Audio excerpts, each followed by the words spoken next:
Morning. Day 12. Yeah, day 12. It's windy. The wind is blowing me towards that pile of rocks. A lot of current, a lot of wind. This is gonna be quick. I don't know. Oh crap. Man, I just saw this. Look at this. There's my buoy, anchor buoy. A lot of current. This is what I was worried about. Let me take my sunglasses off so I can see it. There's a log hooked on my anchor chain. Runs down the whole side of the boat. Well, let me try and get that thing off of there.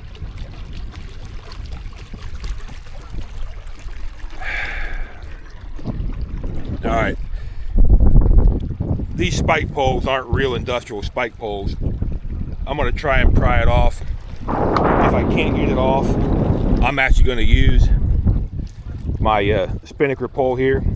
If not, I'll have to sacrifice a rope and tie a rope to it and get it off. At least it stops right here. It doesn't go all the way around the other side.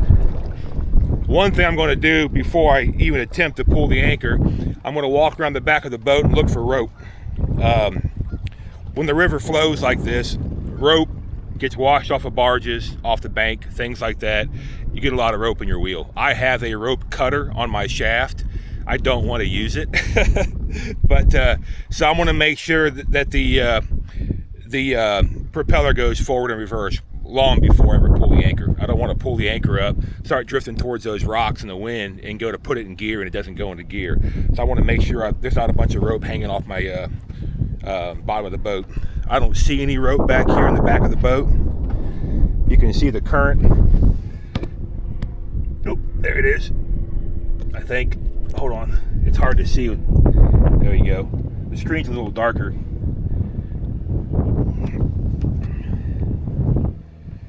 I don't see anything hanging off. Just gotta deal with that log.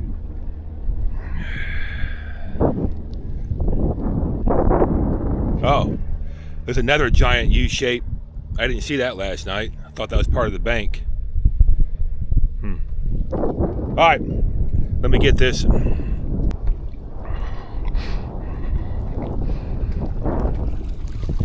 Let's see what we got here.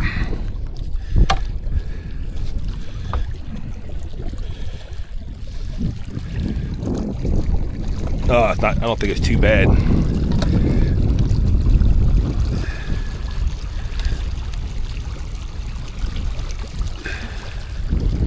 Well,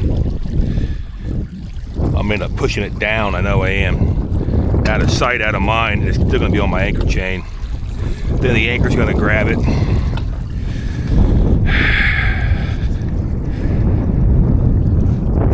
If I had a proper spike pole, I could hook it and pull it up.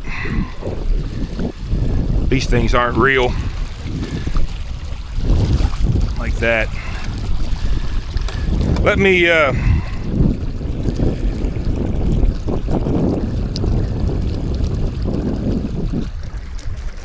turn the rudder.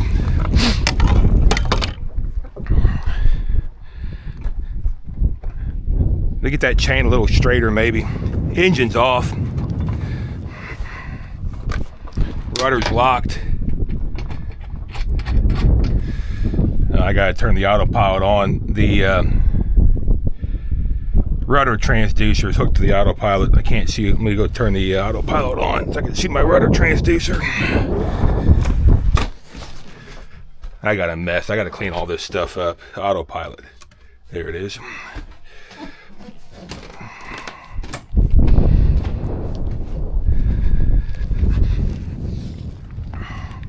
Yeah, see my rudder transducer here. Get it right in the middle. Let me exaggerate and go the other way. And then come back. And while I swing back, all right, Now I'm gonna go get it. Oh no, that didn't work.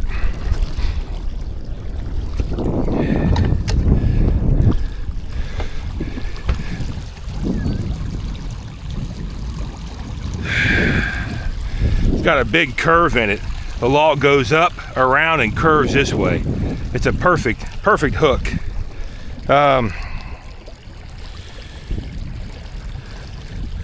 Man, it'd be nice if I had a real spike pole.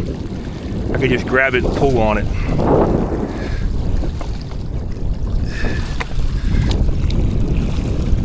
There we go. I don't want it to go down. Don't be a big root ball.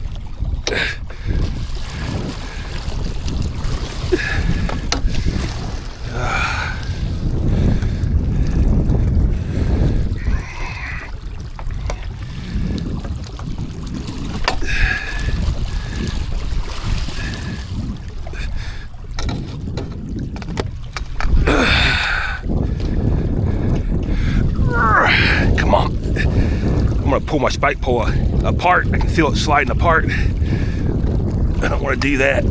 Just trying to be gentle with it. Come on. Shit. No. All right. I thought I lost the end of my spike pole. I did that a few days ago. I have 6 of these, and now I'm down to 5. There's a piece sticking out the bottom.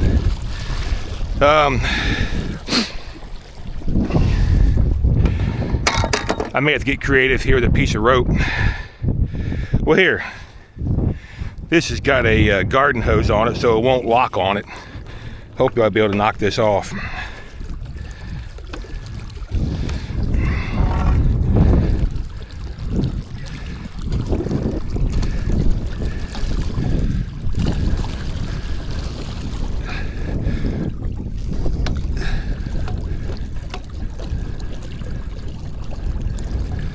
And that's why there's a garden hose on it, to keep it open. All right. You gotta try and pull this around and then get it off so I don't lose my rope. Come on. Come on. I think we got it. Still hung up on something.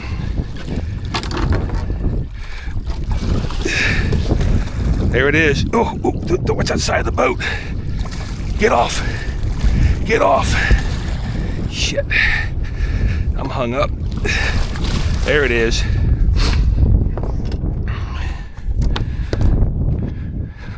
Make sure she goes away. Shit, she's 20, 22, 25 foot long. All right. Well, let's pull anchor now. You know, that log removal this morning, I imagine it took probably 8 minutes, I would think, on the video. When I put these videos together every 2 days, it's just a whole bunch of little 90-second clips. And it always averages about 55 minutes, almost an hour. So I cut a lot out. Like, the video I'm going to post today from the last 2 days, man, I mean, I came across the Corps of Engineers monster dredge, you know, went up on it, talked about it, brought back some really cool stories about, it's a long story, but I had some really cool stories that I made a separate clip of, and I started the clip out like, well, in case I don't have time to put this in, I may or may not put this clip in or not. I feel like a 30-minute video is way too long, but I have to cut a lot of good material out to make it 30 minutes. So let me know. Do you want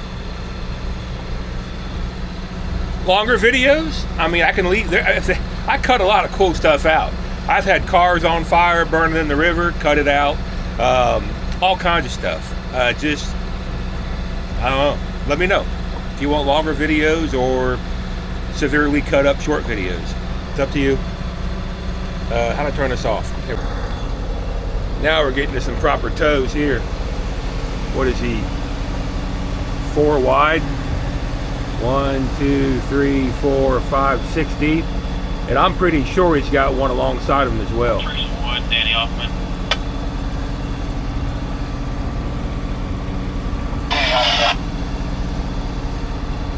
Proper toes.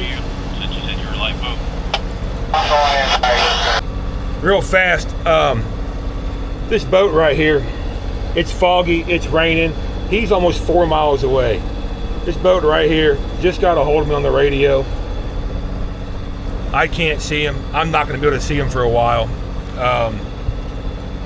And he saw me on AIS. I can see him on AIS. I was going to get a hold of him when I got closer, but he saw me coming. There's a big turn coming.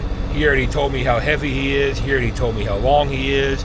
He already told me how he's got a swing, and he told me how he wants me to approach the turn so I can go on his 2, come around the turn. This wouldn't be possible without an AIS transceiver. On a receiver or a transmitter, he's just going to see me. I can't see him. So if you're outfitting your boat for this trip, I would highly suggest. I don't think it's much more money. I really don't, to upgrade from a AIS receiver to a transceiver. I would definitely look into an AIS transceiver, a radar of some kind, and definitely a stern anchor. You don't necessarily need a rode for it. I have a rode for that stern anchor. I'm not using the rode. It's huge, it's heavy. I have that for a backup for my main anchor. I just use an old halyard with my stern anchor. So that's it. Just thought I'd point that out because there's spots of the river that twist and turn and twist and turn, and radar is no good because there could be a boat on the other side of those trees and the river go all the way back around. And he's going to see you, you're going to see him on AIS. You're going to work out your pass long before you get to each other. So just thought I'd point that out.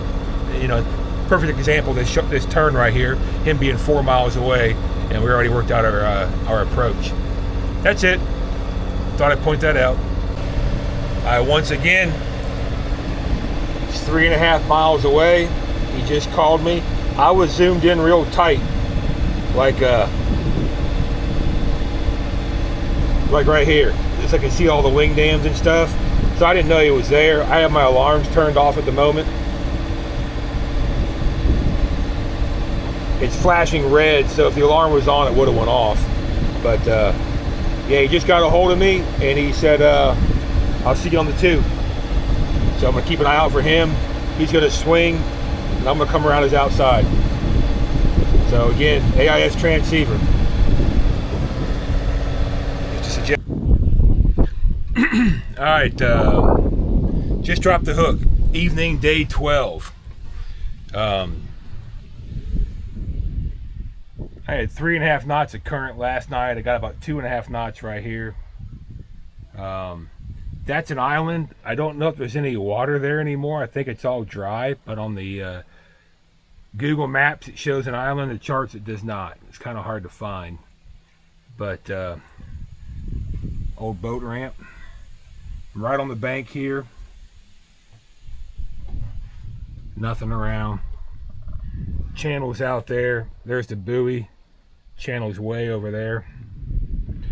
I gotta check the wind to right now the wind's right in my face going downriver. I don't want it to change and get me. I don't want to get near those rocks over there. I got a lot of current, so I can always steer the rudder out before I go to bed. But that's that. End of day 12. Drop the hook. Directly in front of me, there's a boat just showed up. He's hanging out. I think he kind of wanted this anchorage. I don't know. That's an old wing dam up there. You can see the piling. They drove piling all the way out and dumped a bunch of rocks in there, and it's all covered in sand. This is all muddy. So I'm gonna get the dink out, I think, and I'm gonna go upriver about 1 mile, and I'm going to get some exercise and walk that, walk around out there in that little wing dam / beach. I may get some driftwood. I'll take, I have some cardboard and paper in my trash, empty like like granola bar boxes, and I don't know, things like that. I may make a little campfire and hang out there on the beach for a bit, get some exercise, walk around. That's it. into day 12. Morning, day 13. Gonna pull anchor here in a minute. Sun finally came out. Hopefully that'll last more than a couple minutes. I think it's been 4 days of rain. It'd be nice to make some proper solar today. I'm gonna check the anchor for, or the anchor chain for any kind of logs. No logs on the buoy. A little bit of current, bridle and chain are good. I went up there. It's a washed out wing dam. It sticks all the way out to there. I took the dink up there and made a little campfire last night. Hiked around, walked around, ran into a beaver, or a beaver ran to me, one or the other. That's that. Middle of nowhere. I read something this morning. There's a dock up here, a floating barge that sells fuel. A little rickety. You can only get 2 boats on it. I think it's called Cappies, I think. Good reviews, awesome reviews, not just small. And I read a couple reviews this morning on something. It said once you get past Cappies, it's pretty barren. So I need to start looking for water. I don't want to make water. This water's too muddy. I don't want to make water just yet.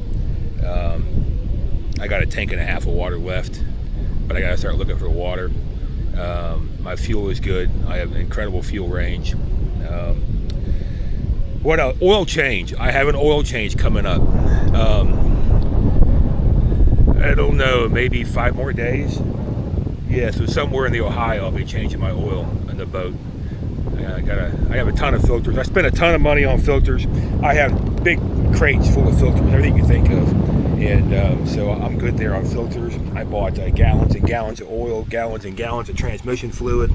So that's all, downstairs packed away. That's it. Stop rambling. I'm gonna pull anchor, get underway, and make some proper solar today finally. I need more power. All right, see ya. You see in the background, the bridge construction. They got, here, I'll turn around. Tower cranes on top of the pylons.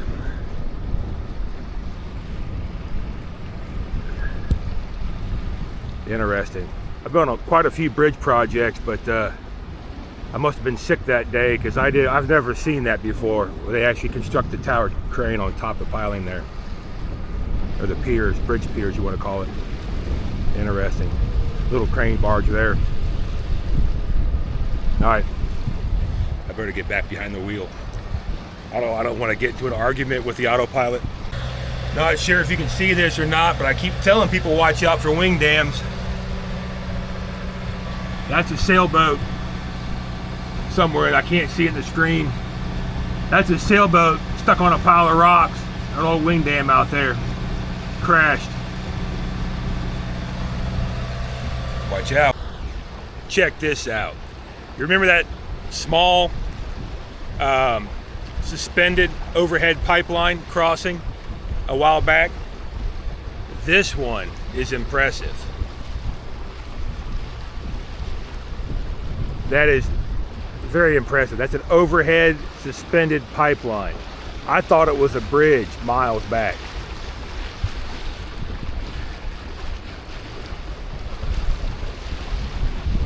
Wow.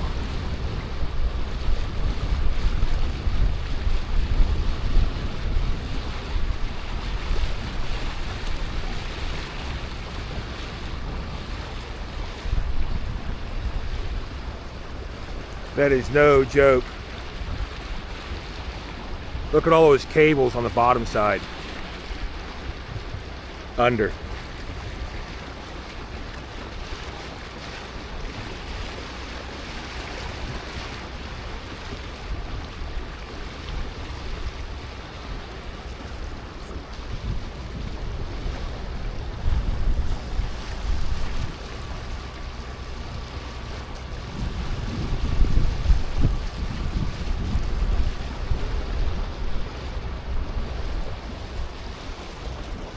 That is no joke. That is impressive. Wow.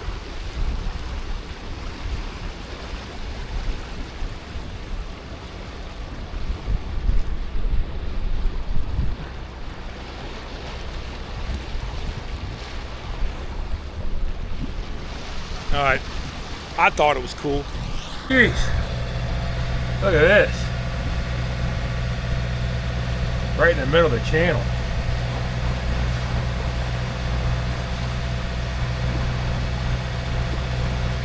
"55 feet of water.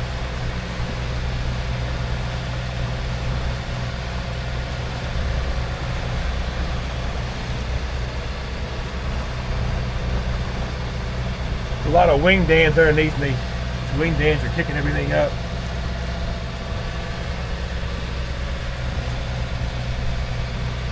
Whirlpools, swirls.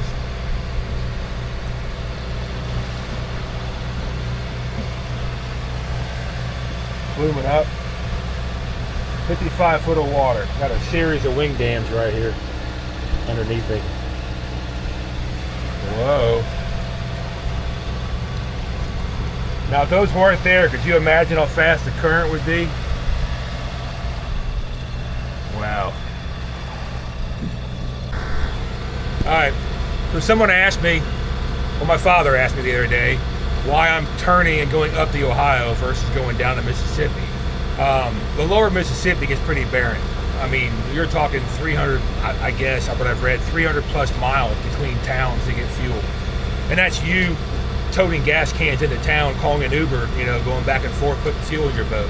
It gets pretty barren. I just checked my fuel gauge. I have 5/8 of a tank. I was trying to think, because I'm really bad on days, when the last time I got fuel was. I think it was in Beardstown on the Missouri River. That was 200 miles, plus or minus 210 miles or something ago. The little fuel dock that I passed up a long time ago, which I did not stop at because I had plenty of fuel then, I just was reading online trying to find a fuel stop. The fuel dock here is closed down, out of business. All these towns between here and Cairo are too far off the river to go get fuel. So I'm looking at there 250 miles to get to Paducah, and that's upriver, traveling upriver. Then I have to tie up at the public dock if I can get in there, get my scooter out and make fuel runs back and forth to the gas station because there's no fuel there until I'm filled up again. So yeah, I was getting kind of hairy there. I was like, well, so yeah, I burned less than a half a tank going downriver in 200 miles, and I'm going to go upriver. I'm not really sure. I think it's 100 and some miles upriver, and another 100 and some miles from here. So 250 miles from here to get to Paducah before I can get fuel. And I have 5 inches of a tank now. So I don't plan anything. I just fly by night, you know, minute by minute. I never know where I'm going. I'll figure it out. But hey, there was a really cool old Navy ship back there. I tried to get a bunch of pictures of it to see if you guys knew what it was. They were selling tickets. They were taking tours on it. The front opened up. It had guns all across the front and the top. But I took a bunch of pictures and the sun was right behind it, so it just came out all black. That didn't work out. But that's it. That's my little fuel conundrum there. And my anchorage is behind that island, and it looks like it's so shallow, the water is so low, it's all sand. We'll figure that out. All right. I'm going to start turning before I get all muddy. Little discharge on the dredge, making a muddy mess. The dredge is back inside that little chute there for that plant. Kicking all the mud out here in the river. And there's going to be a shallow spot right there. All right, this is end of day, whatever. I'll put it right here. Anchor's down. River's coming this way right at me. There's an island here, over there. Water coming this way. Channel marker is right there, that red buoy. That's the port side of the channel marker if you're heading southbound. So what I did here was, it's not quite as dramatic as it was a minute ago, but I dropped the anchor, turned the wheel, and kicked the boat out a little bit. Anyone that comes around that bend, their wake is going to come this way. And instead of hitting me broadside and rocking the boat, it's going to hit the bow and split it. So I'm going to lock the rudder in there, and hopefully that minimizes any kind of rolling issues at night. Which the boat doesn't roll very much with the mast off. It'll get quick and jerky, but it'll stop. I think the mast gets it really going. Yeah, I've noticed that. I can get hit by some serious waves, and the boat just kind of goes, it stops. So it's pretty steady. But here, check the sun going down. Anchor buoy bow, river. Cape Girardeau, is that how you pronounce it? I'm in the Cape. I think it's 250 miles, I think, to Paducah. That's the next fuel stop. It's been over 200 miles now since the last fuel stop. So I know I said earlier, I got great fuel mileage. I'm getting kind of worried now because the fuel stop here is closed down. But I got I think 110 miles, I think, going upriver against the current in the Ohio to get to Paducah to get fuel. So see how it goes. I just can't put the sails up, right? I can use my hammock and hang it on. I can do something. We'll figure it out. All right, same day. Excuse me. Just a few minutes ago, I made that little closing video. I'm in the Cape Girardeau. I just redid the math. I was wrong. I don't think it's 450 miles to the next fuel stop. It's only 250 miles to the next fuel stop. And it looks like it's only 60 miles upriver, I think. So not bad. I mean, now that information could be wrong. My previous information could have been right, but just in case you're worried about my math, it's either 250 or 450. And it's either 100 miles upriver or 60 miles upriver. I guess we're going to find out. But either way, I got plenty of fuel. We should be good.